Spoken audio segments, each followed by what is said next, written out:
CMR Shravanam sale up to 61% off. Okay. ఇప్పుడు 'ఉస్తాద్ భగత్ సింగ్' సినిమాకి dates ఇవ్వటం, ఆయన పాలిటిక్స్‌లో పవన్ కళ్యాణ్ గారు బిజీగా ఉండటం, దీని కారణంగా ఏర్పడినటువంటి ఒక వ్యాక్యూమ్‌లో మీరు ఈ సినిమా తీశారు. వాక్యూమ్ అని కాదు, ఆయన ఖచ్చితంగా ఎలక్షన్ కోడ్ ప్రకారం ఆయన ఇప్పటిదాకా దొరకడం అనేటువంటిది తెలిసిపోయింది. పోటీ చేస్తున్నారు కాబట్టి 3 నెలల ముందు ఎలక్షన్ కోడ్ రాగానే ఆయన పబ్లిక్ కాబట్టి ఒక ఆయన ప్రచారంకి వెళ్ళాడు, మేము షూటింగ్ వెళ్ళాం. పర్టికులర్ టైం అనేటువంటి ఇప్పుడు ఆయన గెలిచిపోయాడు, మేము రిలీజ్ దగ్గరికి వచ్చామండి. మళ్ళీ ఇప్పుడు ఆయన ఎప్పుడు వస్తే అప్పుడు షూటింగ్. ఎప్పుడు వస్తారు? మొన్ననే కలిశారండి, నవీన్ గారు, రవి గారు, కళ్యాణ్ గారిని కలిశారు. So as soon as possible ఆయన ఈ సినిమాటిక్ రెస్పాన్సిబిలిటీస్ ఫినిష్ చేసుకుందాం అనే మూడ్లో ఉన్నారు. సో ఖచ్చితంగా త్వరలోనే సినిమా స్టార్ట్ అవుతుంది. ఎవరిది? మీద వాళ్ళది. ఆ 2 సినిమాలు చాలా తక్కువ డేస్ ఉందండి షూటింగ్. ఆ 2 సినిమాల్లో నెంబర్ ఆఫ్ డేస్ చాలా తక్కువ మిగిలింది. నా సినిమా చాలా ఎక్కువ ఉంది. ఆ 2 ఫినిష్ అయినా ముందు మీకే ఎలా వచ్చినా ఫ్యాన్ గా మాకు ఉంటుంది. ఏది వచ్చినా పవన్ కళ్యాణ్ గారి సినిమానే. హరిహర నిర్మలకి నేను 'ఉస్తాద్ భగత్ సింగ్' ఇంతవరకు బిగినింగ్ స్టేజ్ లో ఉంది. అది ఒక బిగినింగ్ అయింది. ఒక 10%, 30%, ఒక 20% అయింది. 80%. ఉస్తాద్ భగత్ సింగ్ క్యారెక్టర్ ని మీరు ఒక ఫ్రేమ్ వర్క్ లో చేసి ఉంటారు. తనకున్నటువంటి సినిమా స్టార్ గా, పవర్ స్టార్ గా తనకున్న ఇమేజ్ ఫ్రేమ్స్ లోనే మీరు ఆ సినిమా సబ్జెక్ట్ చేసి ఉంటారు. ఈ రోజున అతని ఇమేజ్ స్టార్ అనేటువంటిది ఒక అబ్నార్మల్ రేంజ్ కి వెళ్ళిపోయింది. యాజ్ ఎ పొలిటీషియన్ గా power star not only in the films, in the politics also అనేటువంటి రేంజ్కి వెళ్ళింది. అలాంటప్పుడు మీ సబ్జెక్టు మీద ఆ దాని తాలూకు ఇంపాక్ట్, ఆ ఎన్హాన్స్డ్ ఇమేజ్ మీద మళ్ళీ ఫ్రెష్గా వర్కౌట్ చేయాల్సిన అవసరం ఉంటుందంట. అలాగే ఉండదండి. నేను ఆయన ఎప్పుడు అంత పవర్ఫుల్ వ్యక్తి అని, ఇప్పుడు ఆయన అంటే ఒక పదవి అనే ఒక డిజిగ్నేషన్ పక్కన పెడితే ఆయన ఎప్పుడూ ఇంత పవర్ఫుల్గానే నేను ఊహించుకుంటాను. ఆయన గెలవక ముందే గాజు పగిలే కొద్దీ పదును ఎక్కువ డైలాగ్ రాసాం, గెలవక ముందే రాసాం. సో ఆయన నేను చూసే విజన్ ఎప్పుడు అలా ఉంటుంది తప్ప ఎలా ఉండదు. So now is there.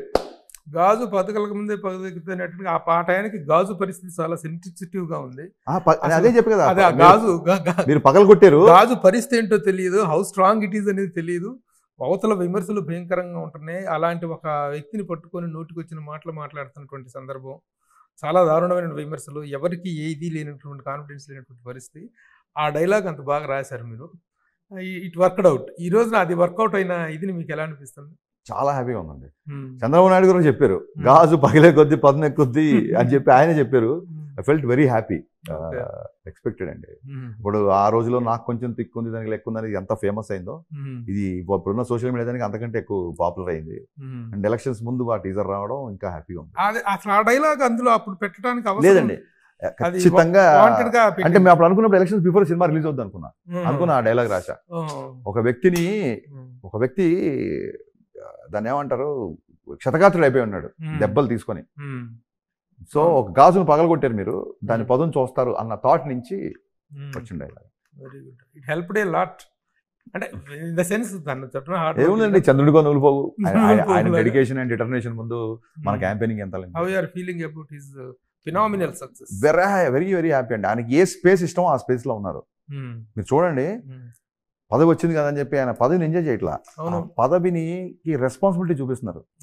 పొద్దున్న లేస్తే జనాలు వాళ్ళ అర్జీలు, దానికి తగ్గట్టుగా యాక్షన్. మెంటల్గా ఒక వ్యక్తి ఇంతమందిని రోజు కలుస్తుంటే మెంటల్గా ఎంత డ్రైన్ అయిపోతారు, ఎంత ఎనర్జీ కావాలి. ఏదో మాట్లాడడానికి ఓకే మా తర్వాత అని కుదరం కదా. వాళ్ళ సమస్య ఓపిక్గా వినడం, దాన్ని నోట్ చేసుకోవడం, దాని తాలూకు వ్యక్తుల్ని పురమాయించడం, దాన్ని చేయడం, మెంటల్గా ఎంత డ్రైన్ అయిపోతున్నారా అనేది నా ఒక చిన్న కన్సర్న్. తప్పితే I'm very happy because you always want to do this. Now is doing with power. ఈ 3 సినిమాల తర్వాత ఈ మూడిట్లో లాస్ట్గా వచ్చేది ఉస్తాద్ భగత్ సింగ్ అనుకోవచ్చు. అందుకే ఆ 2 ఫినిషింగ్ స్టేజ్లో ఉన్నాయి. అవి అయిపోయిన తర్వాత మీరు మొదలు పెడితే మీరు ఆ తర్వాత పవన్ కళ్యాణ్ అనే ఒక స్టార్ మనకు ఉంటారా? కేవలం పొలిటికల్ స్టార్ గానే కంటిన్యూ అవుతారు? సార్ పవన్ కళ్యాణ్ గారు స్టార్ ఎప్పటికీ స్టారే సార్. ఆయన సినిమాలు ఫ్లాపుల్లో ఉన్నప్పుడు ఆయన మన స్టార్ గానే చూసాం కదా. ఆయన మన అదే చెప్తున్నా సార్, ఒక దశాబ్దం పాటు ఆయన ఎంటర్టైన్ చేయలేదు. అయినా మన ప్లేస్ ఏం తగ్గలేదుగా. సో ఆయన రేపు సినిమాలు చేసినా చేయకపోయినా ఎప్పుడు చేసినా చెప్పాను కదా సార్ నేను ఒకసారి, వన్స్ పవన్ కళ్యాణ్ ఫ్యాన్ కట్టె కాలే వరకు పవన్ కళ్యాణ్ ఫ్యాన్.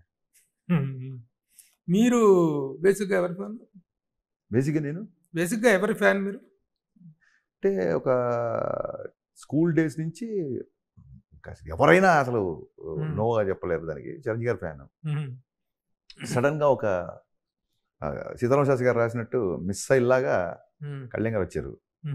బాల్యం చిరంజీవి గారితో, యవ్వనం కళ్యాణ్ గారితో అలా పోతుంది ఇప్పుడు. జీవితం సరిగా ఎవరు ఉంటారో తెలియదు, అసలు మనం ఉంటామా? సుమన్ టీవీలో మీ పర్సనల్ అండ్ బిజినెస్ ప్రమోషన్స్ కోసం కింది నెంబర్కి కాంటాక్ట్ చేయండి.